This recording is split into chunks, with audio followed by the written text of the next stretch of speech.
Tal como lo mencionábamos antes de la pausa, vamos a retornar nuestra señal hacia Torre de Tribunales porque en este lugar se desarrolla la última fase del caso impunidad y lavado de dinero, chantaje, impunidad y lavado de dinero, donde los implicados están escuchando en este momento el inicio de su sentencia. Vamos a escuchar a continuación el audio de la audiencia que se encuentra en desarrollo. Recordemos que los implicados, estamos hablando de José Rubén Zamora Marroquín y también de Samari Gómez, así que vamos a retornar nuestra señal hacia Torre de Tribunales. Adelante. Argumentando en síntesis que de conformidad con el artículo 183 del Código Penal, son inadmisibles los elementos obtenidos por un medio prohibido, señalando que el artículo 24 de la Constitución Política de la República establece de manera taxativa que los documentos e informes obtenidos con violación a ese artículo no producen fuero ni hacen prueba en juicio. Que en este caso, dice él, se trata de fundamentar una acusación y demostrar la culpabilidad de su defendida a través de grabaciones que tienen por principio legal la prohibición de ser reveladas o que las personas tengan conocimiento de esas audiencias, y los que tacha de haber sido obtenidos con violación al artículo constitucional citado. Dice él que en este caso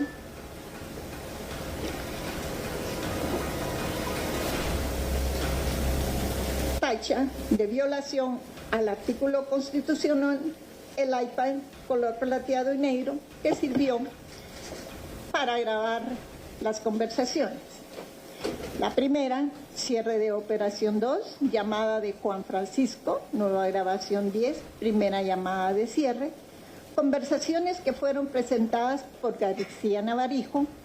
el 1 de septiembre del 2021 y entrega dicho aparato y se embala, pero posteriormente se remite un oficio que contiene una extracción de información de ese aparato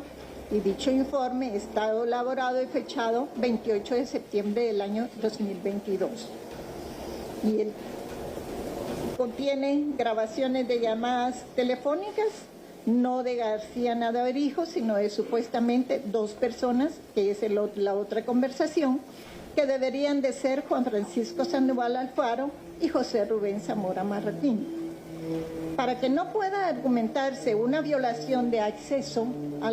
de la información telefónica de terceras personas, argumenta la defensa,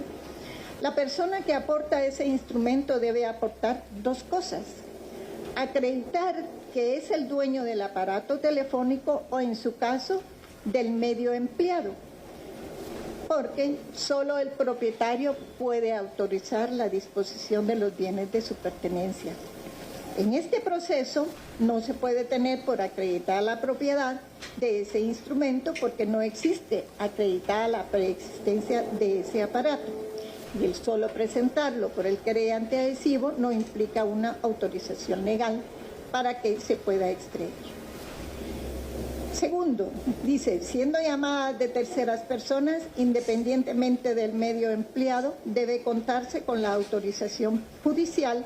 para efectuar una extracción de información de un aparato que ha grabado la posible llamada telefónica de dos personas ajenas a la persona que presenta la evidencia, porque si viola el artículo 24 de la Constitución Política de la República de Guatemala, pues eso no podría ser prueba, ni podría ser valorada como prueba dentro del debate. Dice él que ese medio de investigación es ilícito e inconstitucional en la forma en que fue presentada y extraída la información, que no puede tomarse en consideración por ser violatoria a los derechos constitucionales de su defendida Gómez Díaz. De ahí nace lo que en doctrina se conoce, dice el abogado, la prueba del árbol prohibido. También se refiere al informe de análisis telefónico y dice él que esa extracción fue grabada en un disco. Además se enviaron en forma digital esa información que se extrajo del iPad. y se envía un disco compacto. Dice él que con los respectivos audios solicitados, esos adolecen del vicio de la no existencia de la autorización judicial para su extracción y no fue acreditada la propiedad para autorizar esa extracción. Y que lo más importante, solamente se quedó información porque no se le hace un peritaje por parte del INACIF. También dice que se aportó una grabación por García Navarijo, que es en la USB. Esa contiene 3 audios que se refieren y nos da los nombres. Chepe dice aquí a los audios abogados Chepe, tema Arca, grabación. El segundo, plática, avances de colaboración en la 11 Avenida. Que el primer audio se le denomina llamada Juan Francisco Chepe pidiendo apoyo a Samari, grabación. Dice él que no existe establecida la fecha de creación de esas 3 grabaciones, porque ese disco es una copia y como consecuencia no puede ser tenido como prueba dentro del presente proceso, porque existe duda de la manipulación de los mismos. Es decir, si está copiado, si está alterado o modificado, o en su caso se ignora la procedencia del por qué solicita que esas por lo que solicita que esas llamadas telefónicas no sean tenidas como prueba dentro de este proceso y que como consecuencia la extracción al instrumento identificado como teléfono celular de color negro, marca Apple, modelo iPhone, no cuenta con la autorización judicial respectiva que habilita la autorización de esta extracción. Dice él que si esas son grabaciones de audios realizadas en situaciones de terceras personas, que lo más importante es que la extracción de información de ese teléfono celular en la inspección de ese aparato, la persona que realiza la extracción se llama Marisa Marleni Pérez Pérez e indica que esta persona, este técnico, que no fue posible extraer la información por medio de dispositivo universal de extracción y únicamente se procedió a extraer la información multimedia y por ser separado se extrajeron los 3 audios. Argumenta la defensa que no es posible que un perito experto en extracción de información no pueda extraer toda la información de un aparato telefónico, pero sí pueda sacar solamente 3 audios que son los que están con el objeto de proporcionarse como prueba, identificados efectivamente como nueva grabación 10, nueva grabación 42 y nueva grabación 47, los cuales fueron trasladados a través de ese informe en 2 discos. Que lo importante de esa información es que ese audio fue utilizado posteriormente para hacerse una comparación de voz por parte del INACIF a través de una toma de muestra de las voces realizadas ante el juez séptimo de primera instancia penal de Samari y de Zamora Marroquín. Y por no contar con los requisitos legales para la extracción de esa información, de haber sido obtenido de una copia, de no poderse acreditar la fecha de creación, esos audios o grabaciones violaron el artículo 24 de la Constitución Política de la República y en consecuencia las declaraciones del técnico, el informe del INACIF, los teléfonos ya identificados adolecen de ilegalidad por haber sido obtenida su información de manera inconstitucional y no deben de ser valorados al finalizar este procedimiento. Al evacuar la audiencia respectiva, la agente fiscal en relación al incidente denominado error en el tipo penal imputado señala que los argumentos vertidos por el abogado defensor carecen de sustento, porque el delito de revelación de secretos está regulado en el artículo 422 del Código Penal y la norma que se debe aplicar es la Ley de Acceso a la Información Pública porque es la que encuadra mejor en los hechos y se comete por funcionario o empleado público que revele o facilite la revelación de hechos, actuaciones, documentos que tenga conocimiento por razón de cargo o por disposición de ley que deben de permanecer en secreto. y el mismo abogado defensor nos remite al artículo 314 que habla de información reservada. Argumenta también la fiscal que el abogado pretende que por analogía se entienda reservado como secreto y por eso el Ministerio Público sostiene que el artículo 314 establece que el carácter de las actuaciones son reservadas para los extraños y en este caso la información que según lo acusado posiblemente se reveló fue específicamente dentro de un trámite de colaboración eficaz,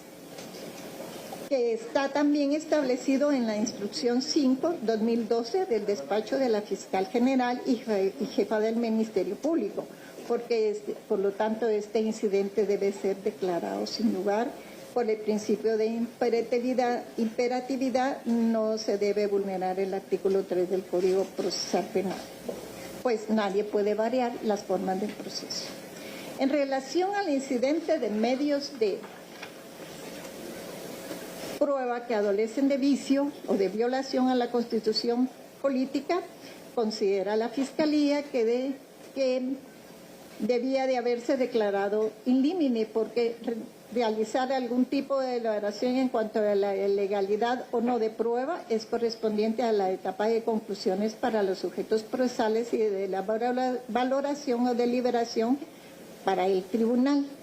y que el abogado defensor indicó que esta forma de obtención de la prueba vulnera el artículo 24 de la Constitución, pero taxativamente esta establece que se garantiza el secreto de la correspondencia y de las comunicaciones telefónicas, radiofónicas, caligráficas y de otros productos de la tecnología moderna. Si se interpreta la Constitución de una manera taxativa, se estaría desconociendo el método de interpretación que es legalmente aceptado en el país, que se debe de interpretar en su conjunto. Y que tampoco existirían los métodos especiales de interceptación de conversaciones telefónicas. Sin embargo, el artículo 44 de la misma Constitución establece los derechos inherentes a la persona humana y no excluyen otros que, aunque no figuren expresamente en ella, son inherentes a esta. Entre estos, la justicia, el interés social, que prevalece sobre el interés particular. Y nos hace algunas interpretaciones de la Corte de Constitucionalidad sobre algunos expedientes de unas sentencias y que las doctrinas modernas preconizan la vigencia y respeto debido a los derechos humanos. Y dice también que pese a que el artículo 24 garantiza esa secretividad de la correspondencia y de las comunicaciones, también hay sentencias reiteradas de la CC en donde se establece que ese derecho no es absoluto. Dice que, por lo tanto, se deben distinguir dos tipos de comunicaciones, las ajenas y las propias. Y las ajenas requieren autorización judicial, pero en este caso que nos ocupa no se trata de eso. Son comunicaciones propias las que se han incorporado al proceso porque fueron captadas por el querellante adhesivo dentro del presente proceso. Se sanciona precisamente esa debida intromisión a la secretividad de las comunicaciones porque se invade la intimidad y se obtiene de una manera fraudulenta la interpretación de la llamada ajena. Es decir, si la persona que graba la llamada es participante de las comunicaciones, no existe tal ilícito. Nos habla también de la jurisprudencia que hay sobre estos casos y que señala también la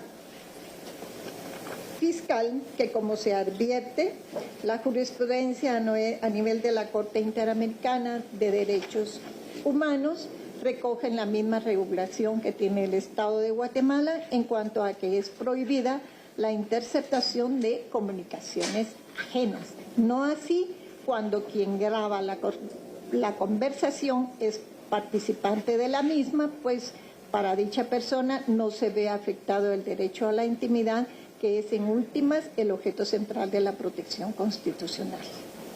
Y solicita que se declare sin lugar el incidente.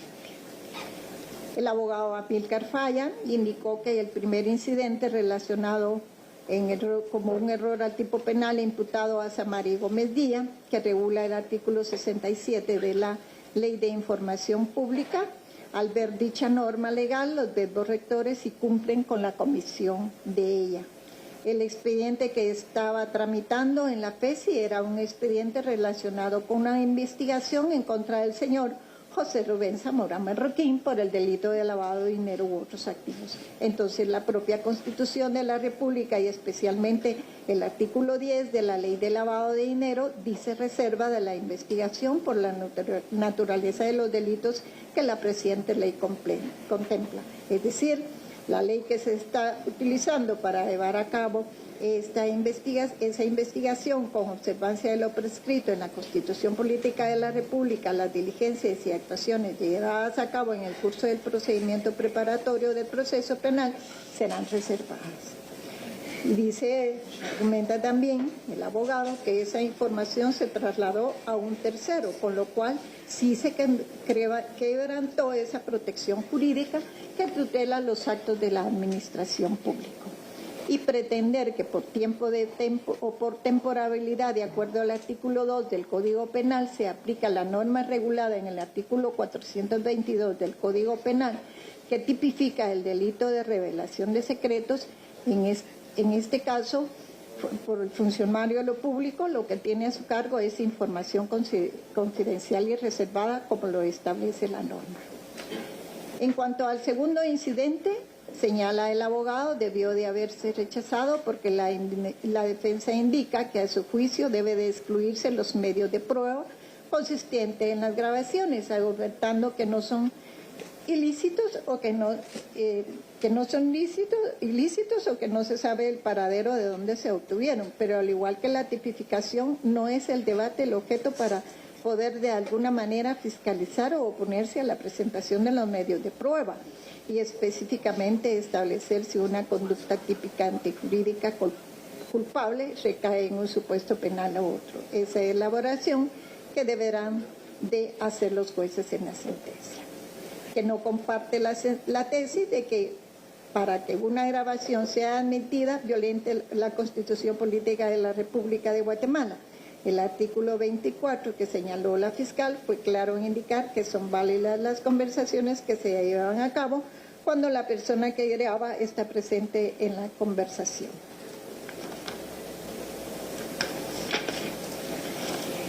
El representante legal de la Procuraduría General de la Nación también se opuso a estos incidentes en relación a que los planteados por la defensa no es jurídicamente atinente y atendible al solventar o restituir el daño ocasionado por un injusto penal. Que el decreto 57/2028... Es momento de hacer una pequeña pausa comercial, pero al regresar seguiremos con la lectura de sentencia de este caso. Por favor.